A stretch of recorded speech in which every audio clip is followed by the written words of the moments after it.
బయట డమ్మీ కొట్టి పారేస్తే మీ చాతకాంతనం వల్ల నెల్లూరు రోడ్లలో ఎంతెంత నీళ్లు రోడ్ల మీద పారుతా ఉన్నాయి మీరు ఒకసారి గమనించండి.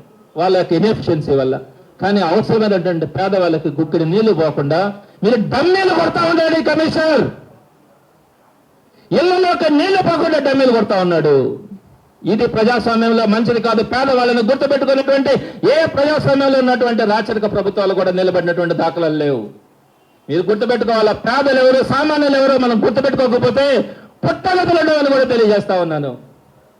ఇది నెల్లూరులో ఉన్నటువంటి పరిస్థితి. మనం జనరల్ గా కాలేజీలో ఫీజులు కట్టకపోతే హాల్ టికెట్లు ఇవ్వం. ఓకే, నాకు కాలేజీ ఉంది, కాలేజీలకు కూడా రానివ్వకపోవచ్చు. ఓకే, కానీ ట్యాప్ల కనెక్షన్ కట్ చేసేది ఏంటండి? నీళ్లకు కావాల్సినటువంటి వృద్ధుల దగ్గర వాళ్ళ దగ్గర డమ్మీలు కొట్టేది ఏంటండి?